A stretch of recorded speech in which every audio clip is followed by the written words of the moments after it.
तो चलिए जी आज शुरू करते हैं आगे का आज का हमारा लेक्चर। और आज हम लेक्चर में क्या पढ़ेंगे इलेक्ट्रोकेमिस्ट्री के अंदर ईसीएस, जिसको कहते हैं इलेक्ट्रोकेमिकल सीरीज। और यकीन मानो बहुत सारे सवाल यहाँ से पूछे जाते हैं हमारे में भी। इलेक्ट्रोकेमिकल एक ये हो क्या रहा है यार।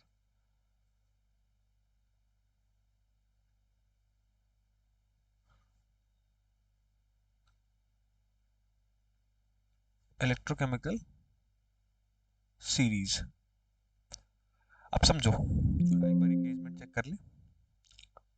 ओके ओके, सब लोग हैं क्लास में ना? चलो ठीक है ठीक है ठीक है। Sorry for the disturbance cause, ठीक है। आओ अब हम शुरू करेंगे इलेक्ट्रोकेमिकल सीरीज। आज के लेक्चर में इलेक्ट्रोकेमिकल सीरीज की बात करेंगे, ठीक है। देखो सबसे पहली चीज समझो कि इलेक्ट्रोकेमिकल सीरीज क्या होती है, उसके बाद हम इसके अंदर क्या करेंगे कि इलेक्ट्रोकेमिकल सीरीज को पहले हम देखेंगे। उसको याद करने के लिए मैं आपको कुछ निमोनिक बता दूंगा, ठीक है, उससे आप याद कर सकते हैं। थोड़ी लंबी सी सीरीज है, थोड़ी बड़ी सी सीरीज है, तो ये अगर ये आपको याद रहता है तो क्वेश्चन सॉल्व करने में थोड़ा आसान हो जाएगा, क्योंकि इसके एप्लीकेशन पे बेस्ड सवाल पूछे जाते हैं। अब कैसे सॉल्व पूछे जाते हैं मैं आपको जरूर बताऊंगा, बट अभी समझ लीजिए इलेक्ट्रोकेमिकल सीरीज क्या होती है। समझो ध्यान से। इलेक्ट्रोकेमिकल सीरीज बेसिकली क्या होती है कि एलिमेंट्स को अपने रिएक्टिविटी के ऑर्डर में अरेंज की गई एक सीरीज को हम कहते हैं इलेक्ट्रोकेमिकल सीरीज। या फिर एक ऐसी सीरीज, इलेक्ट्रोकेमिकल सीरीज एक ऐसी सीरीज है जिसके अंदर जो एलिमेंट्स होते हैं वो अपने अपने ई नॉट सेल की वैल्यू, मतलब उसकी स्टैंडर्ड क्या किया गया, इसको ऐसे समझो, मैं बताता हूँ तुमको। हमने प्रीवियस लेक्चर में S H E standard hydrogen electrode की बात की थी, और मैंने क्या बताया था कि उसके लिए कि एक स्टैंडर्ड हाइड्रोजन इलेक्ट्रोड की जो ई नॉट सेल की वैल्यू होती है वो 0 वोल्ट होती है, ठीक है। अब समझो ध्यान से, ये इलेक्ट्रोकेमिकल सीरीज पहले आई कहां से वो समझा रहा हूं। हमने क्या किया कि डिफरेंट डिफरेंट एलिमेंट्स, जैसे हमने लिथियम को उठा लिया, पोटेशियम को उठा लिया, अब बेरियम को उठा लिया, है ना। सिमिलरली कैल्शियम को उठा लिया, और हमने क्या किया कि इन सभी को बारी बारी से, इन सभी का जितना भी ई नॉट सेल की वैल्यू है, इनकी इन सभी के इलेक्ट्रोड पोटेंशियल को बेसिकली, सॉरी हाइलाइटर यूज कर रहा हूं मैं, एक सेकेंड। हाँ, तो क्या किया हमने कि इन सभी के इलेक्ट्रोड पोटेंशियल की वैल्यू, जितने भी एलिमेंट्स तुम बोलते हैं, जैसे लिथियम हो गया, कैल्शियम हो गया, बेरियम हो गया, है ना। तो ये जितने भी एलिमेंट्स हैं इन सबके इलेक्ट्रोड पोटेंशियल की वैल्यू को हमने फाइंड किया। किसके हेल्प से? स्टैंडर्ड हाइड्रोजन इलेक्ट्रोड के हेल्प से। हमने क्या किया कि बारी बारी से हमने क्या किया, स्टैंडर्ड हाइड्रोजन इलेक्ट्रोड हमने एक साइड रखा था, और दूसरे साइड क्या किया था कि लिथियम, इसका मेटल का, जैसे लिथियम मेटल का इलेक्ट्रोड बना लिया, और उससे हमने क्या किया, इसको ऐसे समझो कि लेट्स से हमारे पास दो कंटेनर है ना। हमने एक कंटेनर में क्या भरा है, स्टैंडर्ड हाइड्रोजन इलेक्ट्रोड हो रहा है, और हमको पता है कि इसका जो ई नॉट सेल की वैल्यू है वो है 0 वोल्ट। और दूसरे कंटेनर में हमने क्या किया, एक बार लिथियम का इलेक्ट्रोड भर दिया, और हमने इन दोनों के बीच क्या किया, वोल्ट मीटर से इन दोनों के बीच का इलेक्ट्रोड पोटेंशियल मेजर कर लिया। तो हमको लिथियम का इलेक्ट्रोड पोटेंशियल मालूम पड़ गया, है ना। इसका ई नॉट सेल मालूम पड़ गया। सिमिलरली अब नेक्स्ट बार क्या किया, लिथियम का नाप लिया, तो फिर इसको यहां से हटा के हमने फिर क्या किया, पोटेशियम का इलेक्ट्रोड डाल दिया। लेकिन हमने एक एंड को फिक्स रखा, मतलब स्टैंडर्ड हाइड्रोजन इलेक्ट्रोड के रेस्पेक्ट में हमने डिफरेंट डिफरेंट मेटल है, डिफरेंट डिफरेंट मेटल इलेक्ट्रोड के इलेक्ट्रोड पोटेंशियल की वैल्यू को कैलकुलेट की, और उसको हमने क्या किया, उसके एक सीरीज के ऑर्डर में उसको अरेंज कर दिया। बेसिकली क्या किया, एक सीरीज के ऑर्डर में उन सभी को अरेंज कर दिया, उसी को कहते हैं इलेक्ट्रोकेमिकल सीरीज। मतलब इलेक्ट्रोकेमिकल सीरीज एक ऐसी सीरीज होती है जिसमें एलिमेंट अपने अपने स्टैंडर्ड इलेक्ट्रोड पोटेंशियल के बेसिस में अरेंज्ड होते हैं। और उनका अरेंजमेंट क्या है, कैसे है, वो कौन कौन से एलिमेंट है, हम अभी देखेंगे, उसकी चिंता नहीं करिए। बट अभी क्या आपको ये ईसीएस समझ आया कि इलेक्ट्रोकेमिकल सीरीज क्या है? इलेक्ट्रोकेमिकल सीरीज बेसिकली एक ऐसी सीरीज है जिसमें डिफरेंट डिफरेंट मेटल्स, मेटल भी है, मतलब जितने भी एलिमेंट्स हैं, मतलब मेटल भी होते हैं, नॉन मेटल भी होते हैं, तो इन दोनों के कंबाइंड की हुई एक ऐसी सीरीज है जिसको हमने क्या किया, स्टैंडर्ड हाइड्रोजन इलेक्ट्रोड के रिस्पेक्ट में उनका इलेक्ट्रोड पोटेंशियल कैलकुलेट किया, और फिर उनको एक सीरीज में अरेंज कर दिया। इसको हम कहते हैं ईसीएस, इलेक्ट्रोकेमिकल सीरीज। सिंपल है, समझ आया? अभी ईसीएस समझ आया तो जल्दी बताओ सब लोग। नहीं, दिन में डेली लेंगे, आज ले ले रहे हैं, ठीक है। जल्दी से बताओ, ईसीएस समझ आया? इलेक्ट्रोकेमिकल सीरीज कैसी सीरीज है? इलेक्ट्रोकेमिकल सीरीज समझ आया? एक साइड समझ लो कि स्टैंडर्ड हाइड्रोजन इलेक्ट्रोड को फिक्स रखना है, और बारी बारी से दूसरे साइड क्या करना है, बदल बदल के डिफरेंट डिफरेंट मेटल्स है, नॉन मेटल्स हो गए, मतलब डिफरेंट डिफरेंट इलेक्ट्रोड, वो कौन कौन से है मैं दिखा दूंगा। गैसेस इलेक्ट्रोड भी यूज होता है, जैसे हाइड्रोजन गैस के रिस्पेक्ट में भी हमने क्या किया, हाइड्रोजन गैस के रिस्पेक्ट मान लो SHE है हमारा, तो हाइड्रोजन गैस एक रेफरेंस हो गया।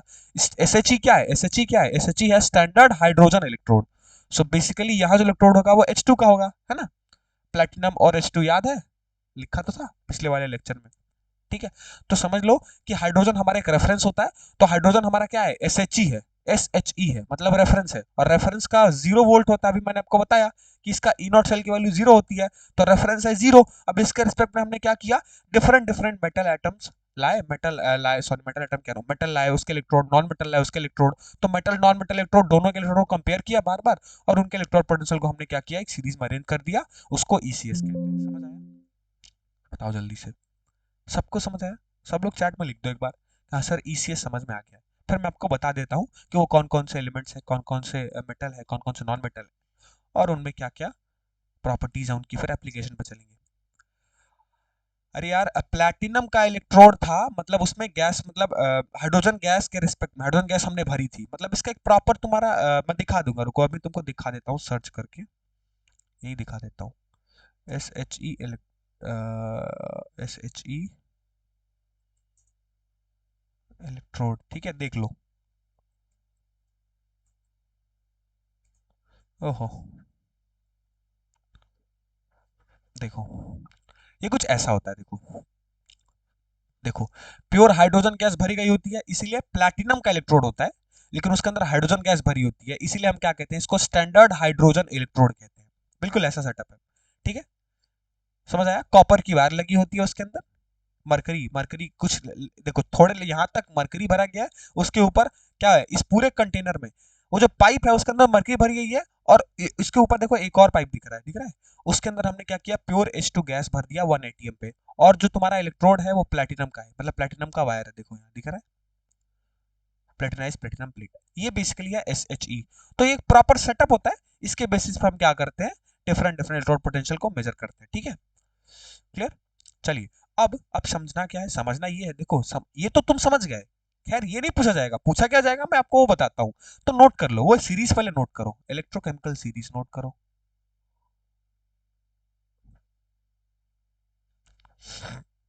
इलेक्ट्रोकेमिकल सीरीज में सबसे ऊपर लिथियम, फिर आता है पोटेशियम, बेरियम, स्ट्रोंशियम, कैल्शियम, ठीक है, फिर Na, फिर Mg, एल्यूमिनियम, फिर Zn, फिर क्या होता है मैंगनीज, फिर होता है, नहीं एक काम करो, मैंगनीज ऊपर होता है, Zn नीचे होता है, यहाँ रिप्लेसमेंट था, ठीक है, फिर क्रोमियम, फिर होती है तुम्हारी आयरन, ठीक, कैडमियम, कोबाल्ट, निकल, और फिर होती है तुम्हारी टिन, एक सेकंड, निकल के बाद होती है तुम्हारी टिन, है ना, फिर लेड, H2। अब समझ लो, H2 क्या है, हाइड्रोजन है ना, यहाँ से ये SHE है, तो इसका वोल्ट कितना होगा, मतलब वोल्ट कह रहा हूँ, मतलब ई नॉट सेल की वैल्यू कितनी होगी, इलेक्ट्रॉन पोटेंशियल की वैल्यू कितनी होगी, स्टैंडर्ड इलेक्ट्रॉन पोटेंशियल इसलिए ई नॉट लिख रहा हूँ, तो ई नॉट की वैल्यू कितनी है, 0 वोल्ट है। अब समझ लो,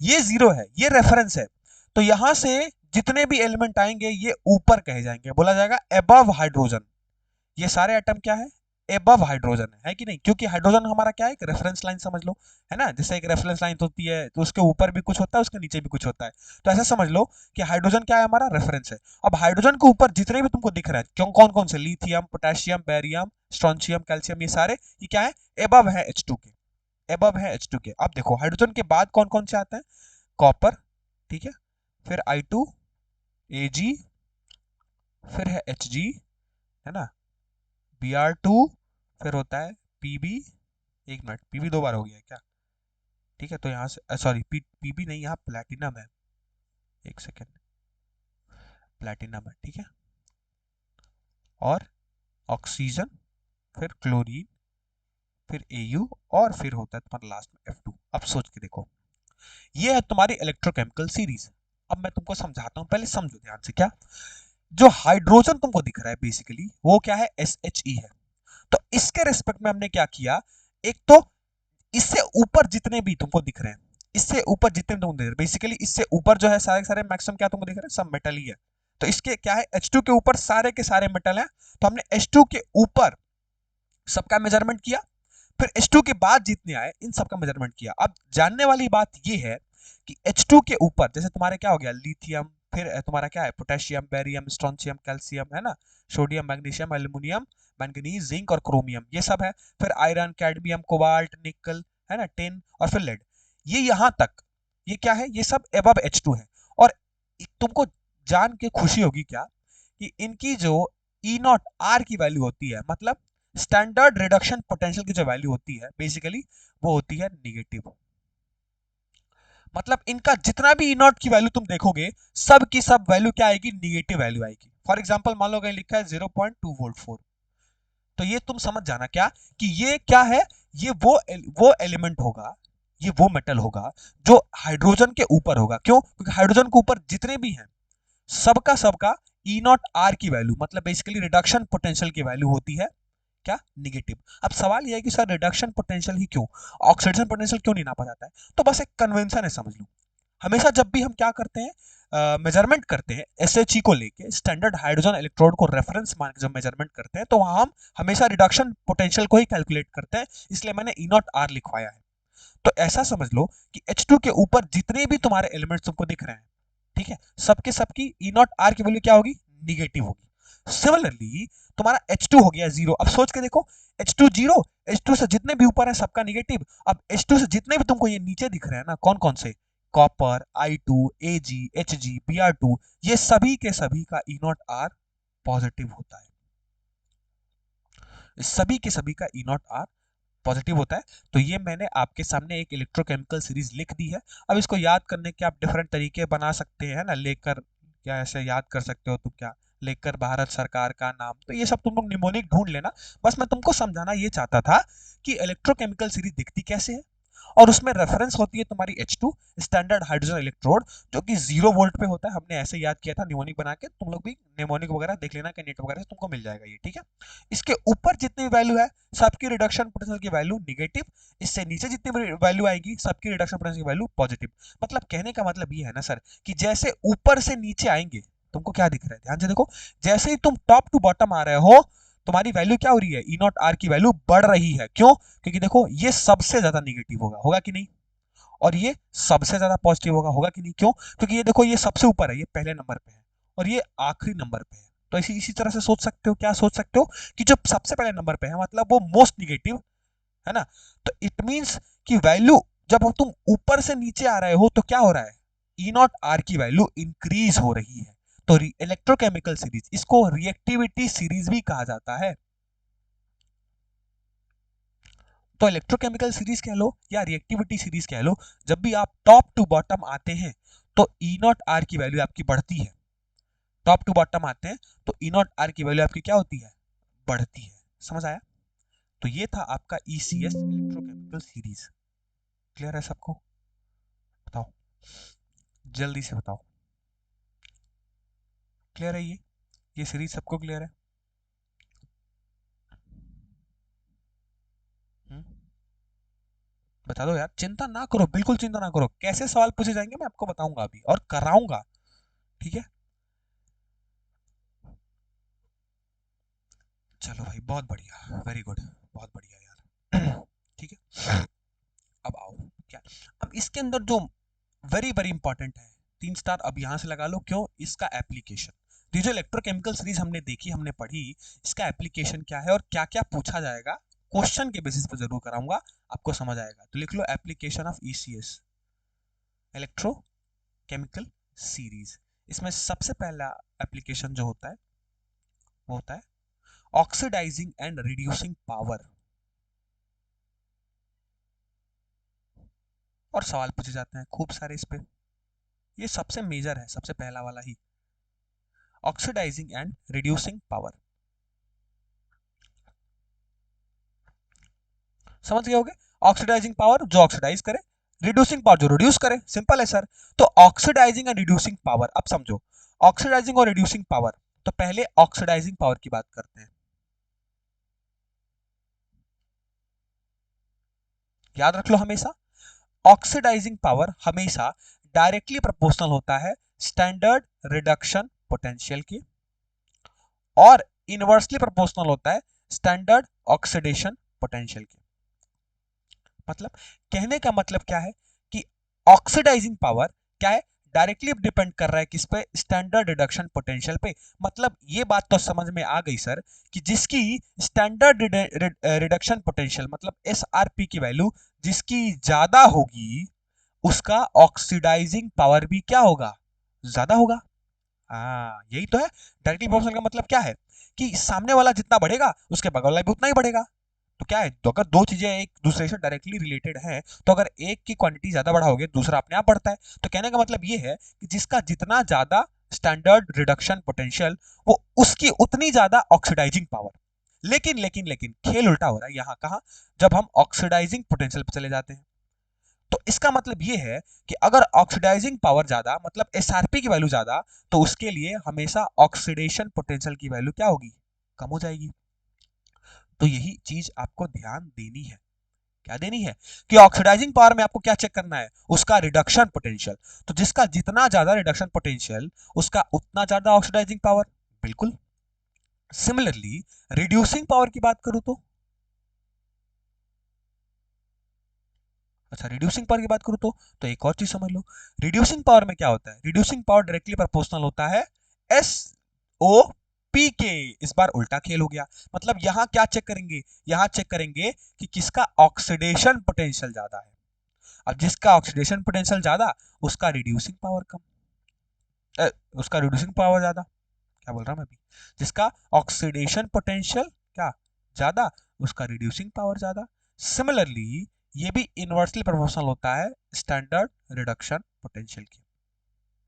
मतलब कहने का मतलब ये है कि अगर आपको रिड्यूसिंग पावर ज्यादा चाहिए तो आपको उसके लिए एसआरपी की वैल्यू कम देखनी पड़ेगी। मतलब जिसका सबसे कम एसआरपी उसकी रिड्यूसिंग पावर सबसे ज्यादा। समझे। और यहाँ क्या देखना था, यहाँ आपको ये देखना था कि ऑक्सीडाइजिंग पावर निकालने के लिए आप standard reducing standard reduction potential को देखेंगे। तो जिसका स्टैंडर्ड रिडक्शन पोटेंशियल का वैल्यू ज्यादा उसका ऑक्सीडाइजिंग पावर ज्यादा, जिसका स्टैंडर्ड ऑक्सीडेशन पोटेंशियल का वैल्यू ज्यादा उसका रिड्यूसिंग पावर ज्यादा। क्या बात है। और वाइस वर्सा भी ट्रू है। ये एप्लीकेशन आपको क्लियर हुआ पहला, जल्दी से बताओ। एजी से पहले एचजी आता है? नहीं यार, बाद में होता है ना मरकरी। नहीं यार, मरकरी तो बाद में होता है ना।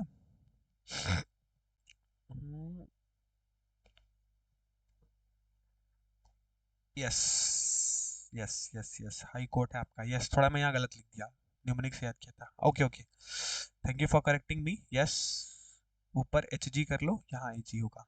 Yes you are correct. ठीक है ठीक है ठीक है, थैंक यू। ठीक है, चलो समझ आया। ये क्लियर है, जल्दी बताओ। ये क्लियर हुआ कि ये पहला तुम्हारा जो एप्लीकेशन है ईसीएस का, ये समझ आया कि ऑक्सीडाइजिंग और रिड्यूसिंग पर कंपेयर करनी हो तो हम सिंपल सी क्या देख लेंगे, स्टैंडर्ड रिडक्शन पोटेंशियल। ठीक है, और उसी के बेसिस पे हम जज कर लेंगे किसका ऑक्सीडाइजिंग पावर ज्यादा होगा किसका रिड्यूसिंग पावर ज्यादा होगा। ये सब समझ आया, जल्दी बताओ, जल्दी से बच्चों, जल्दी से समझ आया। अच्छा, तो एक चीज और समझाओ मेरे को, क्या ये बताओ ईसीएस में, मतलब ईसीएस मतलब शॉर्ट में बोल रहा हूँ इलेक्ट्रोकेमिकल सीरीज, ईसीएस में टॉप टू बॉटम जब हम आते हैं तो स्टैंडर्ड रिडक्शन पोटेंशियल बढ़ता है कि घटता है, बताओ। यहां लिखा हूं मैं, जब टॉप टू बॉटम आते हैं तो मैंने क्या बताया, अभी पीछे बताया कि टॉप टू बॉटम आएंगे जब ऊपर से नीचे आएंगे, मतलब हम लिथियम से चलेंगे और जब क्या फ्लोरीन तक आएंगे तो क्या होगा, अरे यार एसआरपी की वैल्यू बढ़ेगी ना, स्टैंडर्ड रिडक्शन पोटेंशियल बढ़ेगी कि नहीं बढ़ेगी, बिल्कुल बढ़ेगी। तो इससे ये चीज क्या पता चल गई कि टॉप टू बॉटम अगर स्टैंडर्ड रिडक्शन पोटेंशियल की वैल्यू बढ़ेगी तो sir top to bottom oxidising power भी बढ़ेगा, है कि नहीं। अरे क्या बात है सर, बिल्कुल है। तो ये चीज नोट कर लो यहाँ कि इन ECS top to bottom standard reduction potential increases, so oxidizing power increases।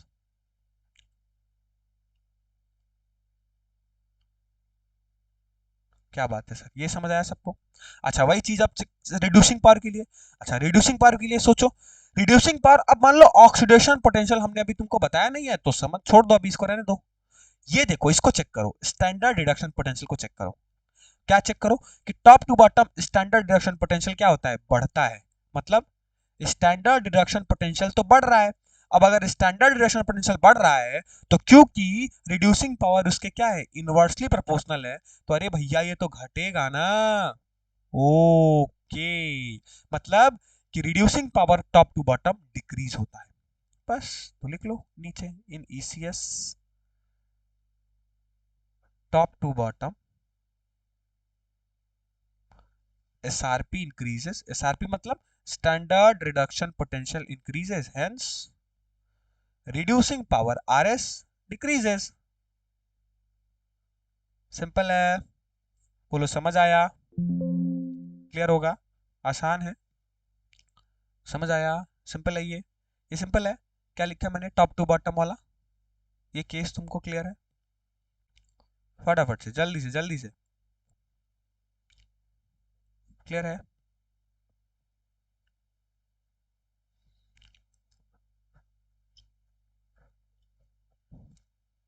जल्दी बताओ,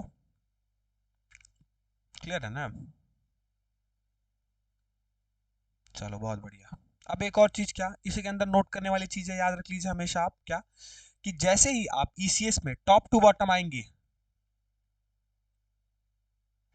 टॉप टू बॉटम जैसे ही आप जाएंगे, तो जितने भी मेटल हैं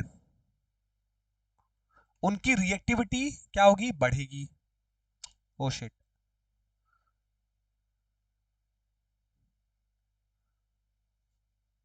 उनकी रिएक्टिविटी जो होगी, सॉरी घटेगी। क्यों, बता रहा हूं, ध्यान से देखो। टॉप टू बॉटम रिएक्टिविटी क्या होती है, घटती है। क्यों, क्योंकि मैं भी क्या बोलते उल्टा बोल दिया था। क्योंकि देखो, लिथियम है ना, फिर पोटेशियम, बेरियम, स्ट्रोंशियम, कैल्शियम, आप क्या जा रहे हो, मेटल से जा रहे हो नॉन मेटल की तरफ। सोच के देखो, यहां से यहां चलते गए चलते गए चलते गए चलते गए, हाइड्रोजन के बाद देखो सारे नॉन मेटल आने शुरू हो गए इधर, है ना, इधर भी देखो बीच में ऑक्सीजन भी आ गया, कैल्शियम भी आ गया। तो समझो, याद रख लो क्या हमेशा, कि टॉप टू बॉटम जैसे ही आप बढ़ोगे क्या होगा, मेटल की रिएक्टिविटी घटते जाएगी। मतलब अगर मिलाए हम क्या, तो सबसे ज्यादा रिएक्टिव क्या है, कौन सा मेटल हो सकता है, लिथियम हो सकता है कि नहीं। सबसे बड़ा रिएक्टिव मेटल कौन हो सकता है, लिथियम हो सकता है। क्यों, क्योंकि टॉप टू बॉटम क्या रिएक्टिविटी घटती है। इट मीन जैसे ही ऊपर से नीचे आ रहे होंगे हम, लिथियम से कहां आ रहे हैं, पोटेशियम, बेरियम, स्ट्रोंशियम, कैल्शियम आ रहे होंगे, तो रिएक्टिविटी घटेगी किसकी, मेटल की। मेटल को कंपेयर करो, तो लिथियम एक मेटल है। और सोच के देखो, लिथियम सबसे ऊपर बैठा है, सबसे टॉप पे बैठा है, तो क्या लिथियम की रिएक्टिविटी मोस्ट सबसे ज्यादा होगी कि नहीं होगी, बिल्कुल होगी।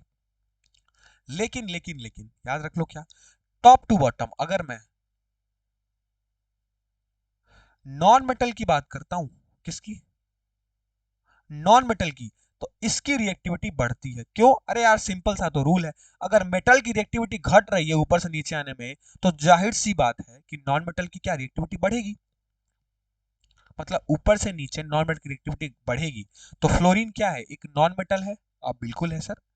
तो सोच के देखो, क्या फ्लोरीन की रिएक्टिविटी नॉन मेटल में एकदम तगड़ी होगी कि नहीं होगी, एकदम तगड़ी होगी सर।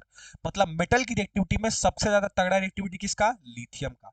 तो यहां नोट कर लिया जाए, लिथियम क्या है, मोस्ट रिएक्टिव मेटल।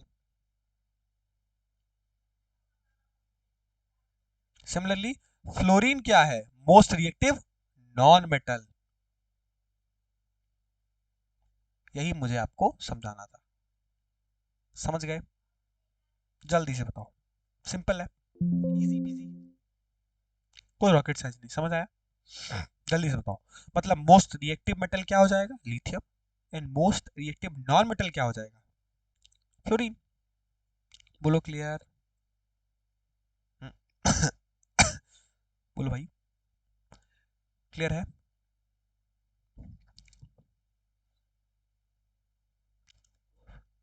अरे बता दो, सबको क्लियर है, हाँ जी, बोलो भाई,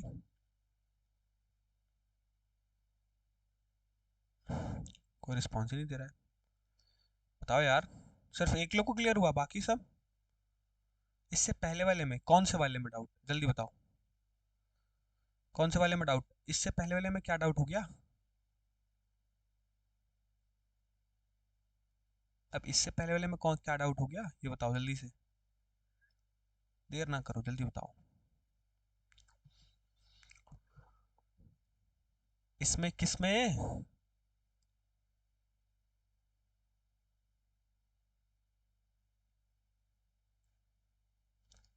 देखो ई नॉट आर की वैल्यू पॉजिटिव है, रिडक्शन पोटेंशियल की वैल्यू पॉजिटिव है। जब रिडक्शन पोटेंशियल की वैल्यू पॉजिटिव होगी तो सोच के देखो कि उसमें से क्या होगा, इलेक्ट्रॉन को निकालना क्या होगा, मुश्किल होते जाएगा। अरे यार, जब रिडक्शन की वैल्यू पॉजिटिव हो रही है, इट मींस रिडक्शन कम हो रहा है। रिडक्शन कम होगा मतलब इलेक्ट्रॉन निकलना कम हो गया। सोच के देखो, जब इलेक्ट्रॉन निकलना कम हो गया मतलब सोच, इसको ऐसे समझो कि जैसे जैसे ई नॉट आर, समझ लो इसको, ई नॉट आर जितना ज्यादा, इलेक्ट्रॉन का रिमूवल उतना कम। और जब इलेक्ट्रॉन का रिमूवल कम होगा तो सोच के देखो, मेटल ही तो इलेक्ट्रॉन डोनर होते हैं। तो अगर इलेक्ट्रॉन का रिमूवल कम होते जा रहा है, इट मींस नॉन मेटल की प्रॉपर्टी बढ़ रही है। सोच के देखो, सोच के देखो, लिथियम का क्या है, ई नॉट आर सबसे निगेटिव, इट मींस वो फटाक से इलेक्ट्रॉन दे सकता है, लो भाई रिड्यूस कर लो, क्योंकि ई नॉट आर की वैल्यू क्या है, रिड्यूस कराना। तो ई नॉट आर की वैल्यू अगर निगेटिव है सबसे ज्यादा, इट मींस वो अपने इलेक्ट्रॉन को तुरंत निकाल के दे सकता है कि ठीक है भाई लो रिडक्शन कर लो। इसीलिए वो क्या है, एक अच्छा मेटल है, मतलब टॉप पे जो बैठा है वो सबसे अच्छा मेटल है। क्यों? क्योंकि मेटल डोनर होते हैं। लेकिन जिसकी ई नॉट आर की वैल्यू सबसे ज्यादा है, फॉर एग्जाम्पल फ्लोरीन, अब उसकी ई नॉट आर की वैल्यू पॉजिटिव में है, इट मींस वो इलेक्ट्रॉन को क्या करेगा, वो इलेक्ट्रॉन को डोनेट नहीं करेगा, वो रिलीज नहीं करेगा। तो सोच के देखो कि जो इलेक्ट्रॉन डोनर नहीं होते हैं, जो इलेक्ट्रॉन एक्सेप्टर होते हैं, पॉजिटिव है तो इलेक्ट्रॉन एक्सेप्टर है, तो इलेक्ट्रॉन एक्सेप्टर कौन सा होता है, नॉन मेटल ही तो होता है। अरे इतना तो बेसिक पढ़ोगे छोटे क्लासेस में कि मेटल इलेक्ट्रॉन डोनर होते हैं, नॉन मेटल इलेक्ट्रॉन एक्सेप्टर होते हैं। तो सोच के देखो, अगर ई नॉट आर की वैल्यू मतलब रिडक्शन की वैल्यू पॉजिटिव है, इट मींस इलेक्ट्रॉन को एक्सेप्ट कर रहा है, वो डोनेट नहीं कर रहा है। इसलिए नॉन मेटल की प्रॉपर्टी सबसे नीचे, सबसे ज्यादा है।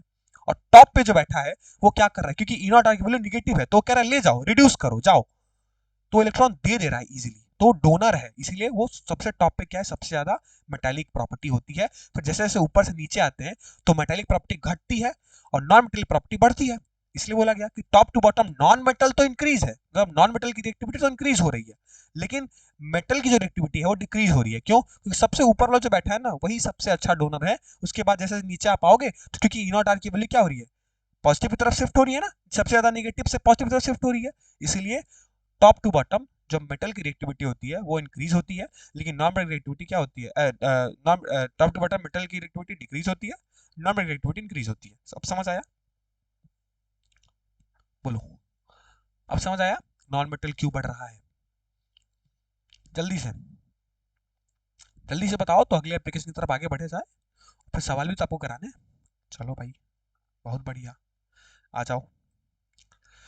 अब सेकंड नंबर क्या है, हाँ जी, सेकंड नंबर आपका एप्लीकेशन क्या, सेकंड एप्लीकेशन बहुत सिंपल है, आसान है, बस आपको रिएक्टिविटी सीरीज, अगर ये मतलब ये बेसिकली इलेक्ट्रोकेमिकल सीरीज याद रहेगी तो आप कर ले जाओगे। क्या? नोट कर लो, मेटल एबव हाइड्रोजन डिस्प्लेस कर देगा किसको, H2 गैस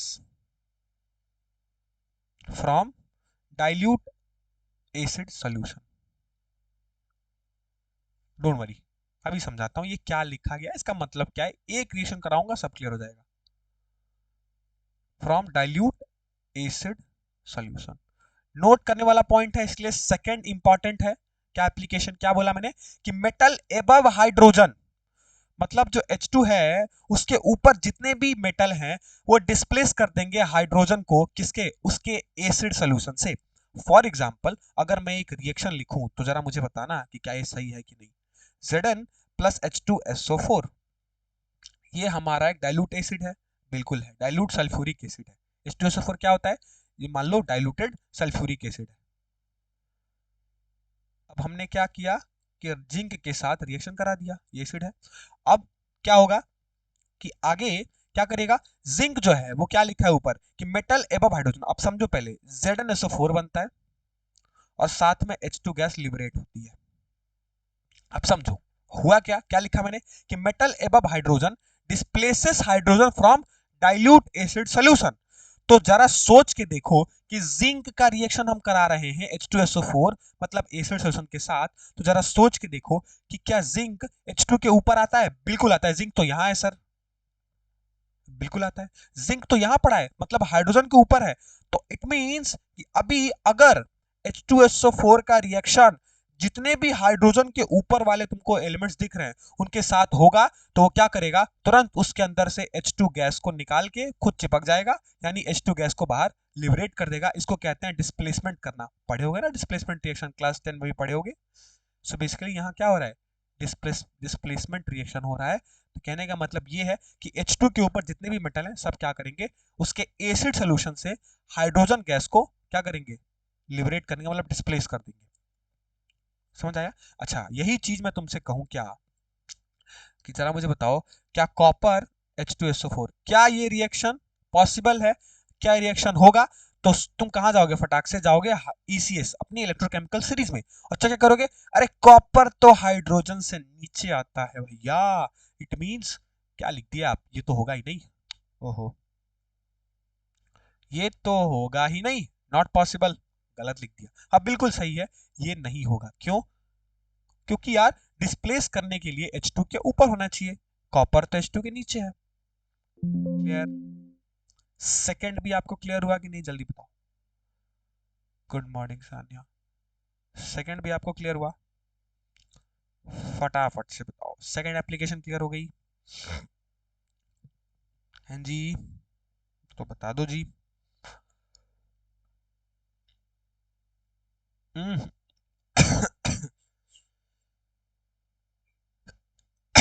सिंपल है,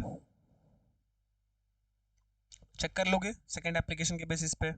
जब भी आपको H2SO4 का रिएक्शन, जानते हो क्या सवाल पूछेंगे, पूछते हैं सब ना कि which of the reaction is possible, which of the reaction is feasible. तो आप चेक कर लेना कि अगर H2SO4 कहीं है तो फटाक से चेक करना कि वो H2 के नीचे आता है कि ऊपर आता है। अगर ऊपर रहा तो होगा, नहीं होगा तो नॉट पॉसिबल, उसका ऑप्शन होगा, टिक मार देना, खेल खत्म। आओ थर्ड एप्लीकेशन, हैशटैग 3, क्या, metal displacement reaction.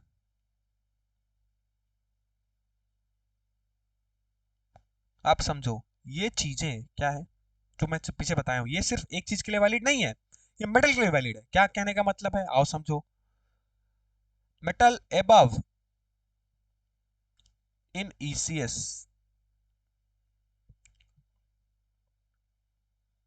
displaces the metal below in ECS। और बीच में रेफरेंस क्या है समझ लो, यहाँ मैं नोट करना भूल गया। above H2 gas, metal above H2 gas displaces the metal below, अरे हाइड्रोजन लिख लो यार, above hydrogen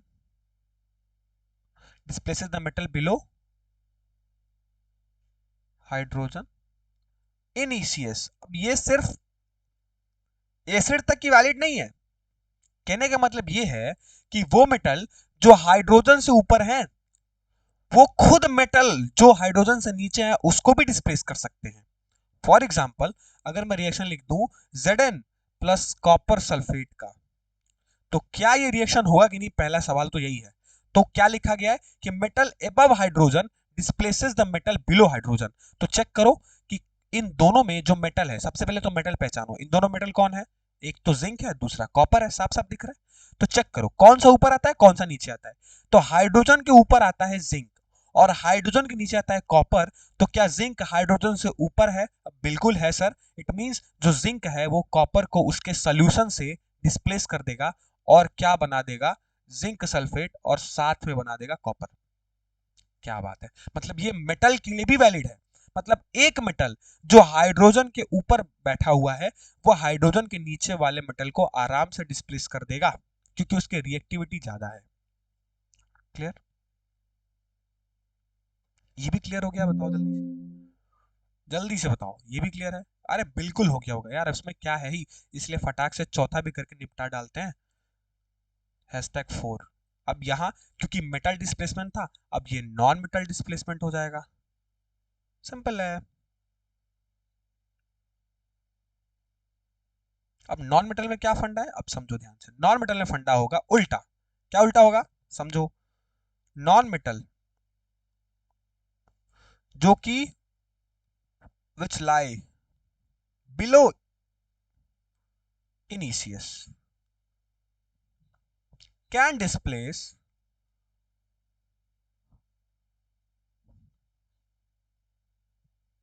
the non metal above इनिशियस।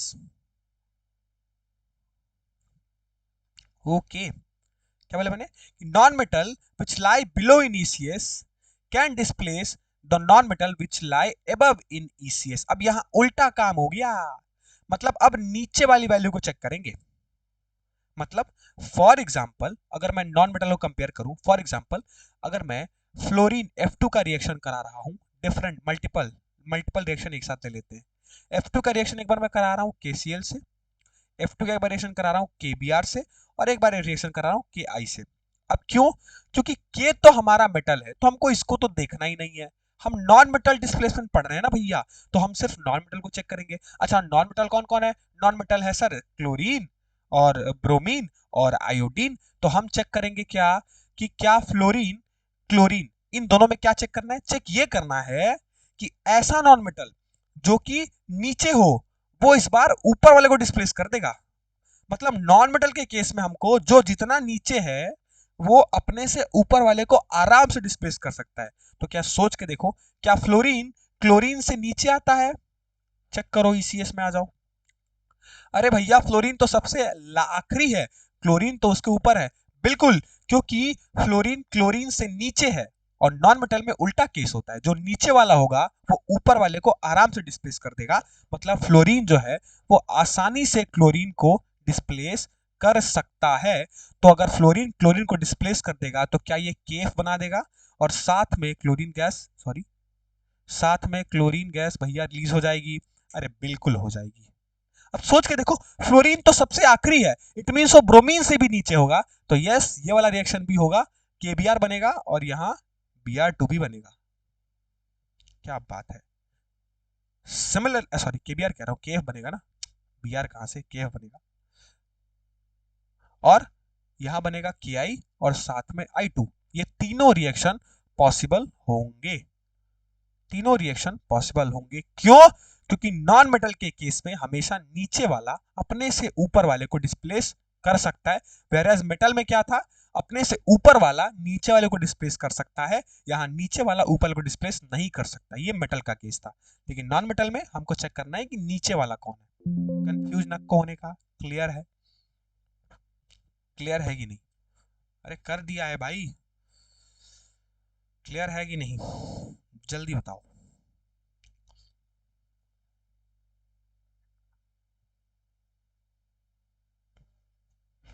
जल्दी से, क्लियर है तो फटाक से एक सवाल पूछता हूँ जल्दी से अभी इसी के अंदर, बता दो भैया। समझ आ रहा है, हाँ इसीलिए तो मैंने अलग अलग बताया। देखो एक बार मेटल डिस्प्लेसमेंट रिएक्शन लिखवाया, एक बार नॉन मेटल डिस्प्लेसमेंट रिएक्शन लिखवाया, लिखवाया ना अलग अलग पॉइंट, इसीलिए तो। ठीक है, चलिए अभी बताइए मेरे को, क्या सवाल पूछता हूँ आपसे, क्या ये वाला बता दीजिए, क्या क्लोरीन KI से रिएक्शन पॉसिबल है, KBr से पॉसिबल है, KF से पॉसिबल है, बताइए इन तीनों में से कौन सा रिएक्शन पॉसिबल है और कौन सा नहीं है, फटाफट से आप देख के बताइए। ECS मैं खोल देता हूं आपके सामने, ये रहा इलेक्ट्रोकेमिकल सीरीज। अब सोच के देखो ये क्यों इतना बड़ा लिखवाया, समय लेके क्यों लिखवाया, समय लेके क्यों बताया, क्योंकि भाई सब के सब एप्लीकेशन इस पे बेस्ड हैं, और एप्लीकेशन से बेस्ड सवाल आते हैं, और कराऊंगा, दिखाऊंगा अभी। बोलो भैया, चलो ये देख लिया ना, अब जल्दी से बताओ कि इन तीनों में से कौन सा रिएक्शन पॉसिबल है, कौन सा नहीं है। ये चैट सेक्शन की तरफ बढ़ते हैं, इजी, क्या बात है, एफ के साथ नहीं है, वेरी गुड, एफ के साथ नहीं है, क्यों, अब चेक करो, चेक करो सबसे पहले क्लोरीन को चेक करो आयोडीन से, क्या क्लोरीन आयोडीन से नीचे आता है, बिल्कुल आता है, देखो आयोडीन तो यहाँ है, क्लोरीन तो यहाँ है, बिल्कुल पहला पॉसिबल है। तो अगर पहला पॉसिबल है तो क्या KCl बन जाएगा, और साथ में I2 रिलीज हो जाएगा, बिल्कुल हो जाएगा भैया। क्या क्लोरीन ब्रोमीन से नीचे है? देखो ब्रोमीन यहाँ है और क्लोरीन यहाँ है, अरे बिल्कुल है, सेकंड भी पॉसिबल है, बिल्कुल है। इट मीन्स ये क्या बन जाएगा, यहाँ भी KCl बन जाएगा और Br2 आ जाएगा बाहर। अब क्या बताओ KF, अरे नहीं भैया, ये पॉसिबल नहीं है। क्यों? क्योंकि F ऑलरेडी सबसे नीचे है और उसके ऊपर क्लोरीन है, तो ऊपर वाला नीचे को नॉन मेटल के केस में डिस्प्लेस नको करेगा, नहीं करेगा भैया, इसलिए रिएक्शन पॉसिबल नहीं है। अब आसान हो गया, इजी पीजी, बता दो जल्दी से जल्दी से जल्दी से, फटाफट फटाफट। क्लियर, इजी, आसान हो गया। हम्म, बता दो यार, वेट कर रहा हूँ, क्या बात है। बहुत बढ़िया,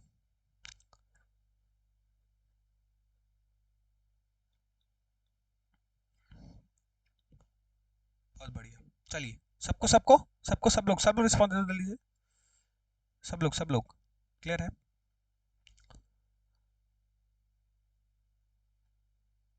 क्लियर, चलो भैया, क्लियर है। तो यहाँ समाप्त हो जाता है एप्लीकेशन ऑफ ECS, इलेक्ट्रोकेमिकल का एप्लीकेशन यहाँ हो गया समाप्त। अब सवाल देखेंगे, सवाल करेंगे और आपको सिखाएंगे, और ऐरा गैरा सवाल नहीं करेंगे। आइए आपको मैं बताता हूँ, आपको मैं सिखाता हूँ कि कैसे एप्लीकेशन पे बेस्ड सवाल आते हैं, और हम जेई के PYQ सॉल्व करने वाले हैं जेई मेन। तो कितना सिंपल, एकदम आराम से सॉल्व कर जाओगे, इतना पढ़ा दिया ना मैं, एकदम इजी सॉल्व हो जाएगा।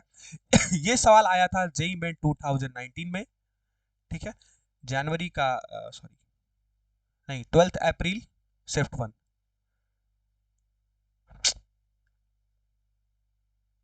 क्या हो रहा है, यहाँ लिख लो, 12 अप्रैल शिफ्ट 1 में आया था ये सवाल, है नोट करिएगा। क्या है, कुछ गिवन है, ठीक है, कुछ रिएक्शन आपको गिवन थे जो थे Cu2 प्लस, सॉरी कितना है, नहीं क्वेश्चन देख लें तो Cu3 प्लस, ठीक है, प्लस एक इलेक्ट्रॉन, और CO2 प्लस, और इसका E0 की वैल्यू दी हुई है कितनी, +1.81 वोल्ट। ऐसे ही सवाल आते हैं, बिल्कुल ऐसे ही आते हैं, और मैं आपको सिखा देता हूँ, बता देता हूँ, ठीक है। Pb2 प्लस, और इसका E0 सेल का वैल्यू, ये E0 सेल की वैल्यू है, ठीक है, ये दिया हुआ है +1.67 वोल्ट, ठीक है। थर्ड रिएक्शन, 4 रिएक्शन गिवन है, C4 प्लस प्लस एक इलेक्ट्रॉन, और ये बना रहा है C3 प्लस, और इसका भी E0 सेल गिवन है, कितना गिवन है, +1.61 वोल्ट। और एक लास्ट रिएक्शन और है, Bi3 प्लस प्लस 3 इलेक्ट्रॉन, और ये बना रहा है Bi, और इसका भी E0 सेल गिवन है, वो गिवन है -0.20 वोल्ट, नहीं माइनस नहीं, प्लस है ये भी, ठीक है। अब पूछा है ऑक्सीडाइजिंग पावर, ओहो,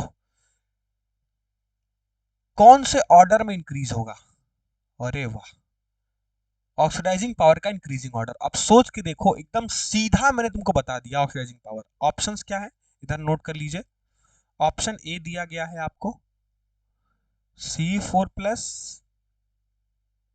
ठीक है, Bi3 प्लस और कोबाल्ट 3 प्लस। अरे यार, क्या है यार, हद है यार। रुको, यहाँ से मिटा के नीचे कर लेते हैं, ऊपर नहीं लिखना चाहिए था। ऑप्शन ए है, चेक कर लो, ठीक है, C4 plus, B4 plus greater than, फिर Bi3 प्लस, और फिर CO3 प्लस। ऑप्शन बी है Bi3 plus, C4 plus, Pb4 plus और CO3 प्लस। ऑप्शन सी है, अगली बार से टाइपिंग कर लूंगा, ठीक है, पहले ही, Bi3 प्लस और Pb4 प्लस। 2019 का ही सवाल है, जेई मेन का है ये। CO3 प्लस, Pb4 प्लस और C4 प्लस, और साथ ही साथ Bi3 प्लस। अब आपको क्या करना है, अरेंज करना है इंक्रीजिंग ऑर्डर में किसका, ऑक्सीडाइजिंग स्टेट नहीं मतलब ऑक्सीडाइजिंग पावर, यहां ओपी लिख लो। अब ध्यान से देखो, क्या ये 4 रिएक्शन गिवन है और इन सब का ई नॉट सेल का वैल्यू गिवन है। ओके बॉस, अब आ जाओ एप्लीकेशन पे, अपने पीछे चलते हैं। क्या पढ़ा हमने, ऑक्सीडाइजिंग एंड रिड्यूसिंग पावर हमने पढ़ा है, समझा है। ऑक्सीडाइजिंग पावर क्या होता है, डायरेक्टली प्रोपोर्शनल होता है स्टैंडर्ड रिडक्शन पोटेंशियल पे। तो मैंने क्या तुमको बताया कि जिसकी स्टैंडर्ड रिडक्शन पोटेंशियल की वैल्यू जितनी ज्यादा, वो उसका ऑक्सीडाइजिंग पावर उतना ही ज्यादा। अब कितना सिंपल हो गया, यहां चारों का आपको गिवन है ई नॉट सेल की वैल्यू, मतलब ये स्टैंडर्ड रिडक्शन पोटेंशियल ही है। तो इन चारों को बस आप आपस में कंपेयर कर लीजिए और सोच के देखो, जिसकी सबसे ज्यादा वैल्यू, मतलब जो जितना ज्यादा बड़ा होगा। अब इसमें सबसे बड़ा कौन सा है, साफ साफ दिख रहा है क्योंकि सभी के सभी पॉजिटिव है, तो साफ साफ दिख रहा है 1.81 वोल्ट सबसे बड़ा, मतलब इसका ऑक्सीडाइजिंग पावर क्या होगा, सबसे ज्यादा। इट मींस सबसे ऊपर है CO3 प्लस, उससे कम साफ दिख रहा है। तो उसके नीचे क्या है, PB4 प्लस, फिर उससे नीचे सिंपल है C4 प्लस, फिर उससे नीचे सिंपल है Bi3 प्लस। अब ये तो इंक्रीजिंग ऑर्डर ही तो है, तो सबसे ज्यादा कोबाल्ट, फिर है PB4, फिर है क्या C4 प्लस, फिर है Bi3 प्लस। इट मीन सबसे ज्यादा कोबाल्ट का है। अब चेक कर लो, कोबाल्ट 3 प्लस, फिर क्या है, फिर तुम्हारा क्या है PB4 प्लस, तो कोबाल्ट 3 प्लस PB4 प्लस ये वाला ऑप्शन, फिर है C4 प्लस ये वाला ऑप्शन, फिर है Bi3 प्लस। अरे मिल गया B, B is your absolutely correct answer. बताओ क्या करना पड़ा, कुछ करना पड़ा। और यकीन मान, जेई मेन 2019 12 अप्रैल शिफ्ट 1 का सवाल है। लो भाई, हो गया खेल खत्म, अब तो कुछ नहीं बचा। ए, ए कहां से होगा भैया, ए नहीं होगा, बी होगा बी। अरे यार, इतना आसान तरीके से बताने के बाद भी गड़बड़ कर रहे हो। मैं तो सीधा तुमको लिखवा दिया था, इसमें कुछ करना ही नहीं है। सबसे बड़ी वैल्यू को कंपेयर करो और इंक्रीजिंग ऑर्डर में अरेंज कर दो। इसीलिए कहा जाता है कि ढंग से जब पढ़ोगे ना। डी नंबर सही है, अरे डी कहां से दिख रहा है, इंक्रीजिंग ऑर्डर में अरेंज करना है भैया। किसको डी दिख रहा है, डी कहां से दिख रहा है, बी होगा बिल्कुल।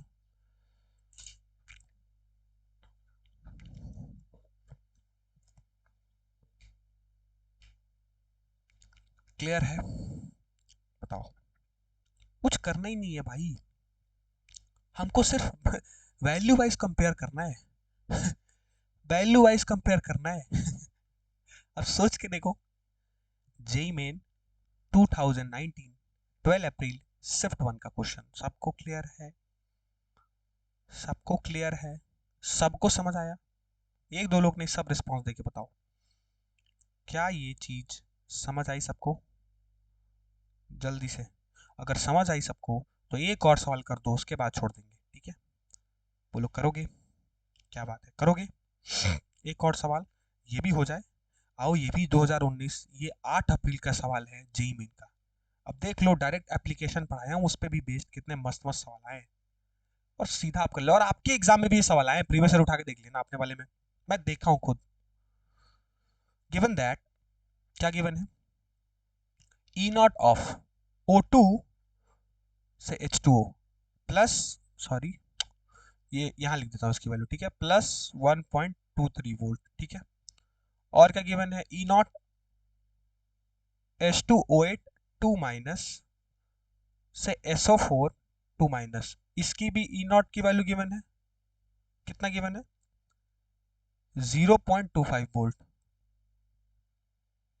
अगला ई नॉट Br2 से Br माइनस, इसका गिवन है प्लस 1.09 वोल्ट।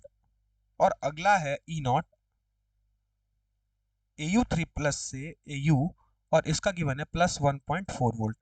द स्ट्रॉन्गेस्ट पूछा है, the strongest oxidising agent is, क्या बात है सर, क्या बात है। Option A AU3 plus, option B O2, option C H2O8 2 minus, sorry, and option D Br2। अब सोच के देखो, क्या क्या पूछा है इस बार, ऑक्सीडाइजिंग पावर नहीं, ऑक्सीडाइजिंग एजेंट। तो अरे क्या, अरे अरे भाई, जो जितना अच्छा जिसका ऑक्सीडाइजिंग पावर होगा वही तो ऑक्सीडाइजिंग एजेंट होगा। ऑक्सीडाइजिंग एजेंट क्या करता है, दूसरों को रिड्यूस करता है। ऑक्सीडाइजिंग एजेंट क्या करता है, दूसरों को रिड्यूस करता है। तो जिसका जितना ज्यादा अच्छा ऑक्सीडाइजिंग पावर वही तो सबसे ज्यादा सबसे स्ट्रॉन्गेस्ट ऑक्सीडाइजिंग एजेंट होगा। तो अरे भैया, अभी तो पीछे बताया कि स्टैंडर्ड रिडक्शन पोटेंशियल क्या करो, चेक कर लो। अब किसका सबसे ज्यादा दिख रहा है, एक ही तो बड़ी वैल्यू दिख रही है, 2.05 वोल्ट, ये सबसे बड़ी वैल्यू है। और ये किसकी है, ये है S2O8 माइनस की। अरे क्योंकि ऑप्शन में S2O8 माइनस ही तो गिवन है। अरे सी नंबर भैया, अरे जेई मेन का सवाल है भाई। 8 अप्रैल 2019, क्या है मतलब, बताओ अब, कुछ बता दो, कुछ है। बी, यस बी, नहीं यार बी नहीं, सी। क्या कर क्या रहे हो, बी कहां से हो जाएगा, O2 का कहां से हो जाएगा, O2 का तो ऊपर है, +1.23, 0.25। अरे भाई वैल्यू वाइज चेक करो, वैल्यू किसकी बड़ी है। अरे यार इसके आगे कुछ नहीं लिखा है तो पॉजिटिव मान लो ना, पॉजिटिव में ही तो लिखा है, आगे साइन निगेटिव थोड़े लगाया है। कैसे कंफ्यूज हो सकते हो यार, वैल्यू वाइज 2.05 ही तो बड़ा है। तो वो तो क्या है, वो तो सी है, S2O8 का। बोलो क्लियर, बोलो क्लियर सबको, जल्दी से बताओ यार। अरे बता दो यार, इतना बढ़िया पढ़ाया, इतना अच्छे से इसी है, जल्दी किसी को समझ नहीं आता है, ऑक्सीडाइजिंग पावर रिड्यूसिंग पावर में सब कंफ्यूज होते हैं। तुम लोग एक रिस्पॉन्स नहीं दे रहे। अरे बता दो भैया, समझ आया,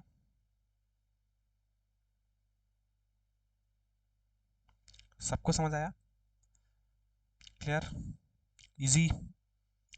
चलिए सो ये समझ आया तो आज के सेशन को यही एंड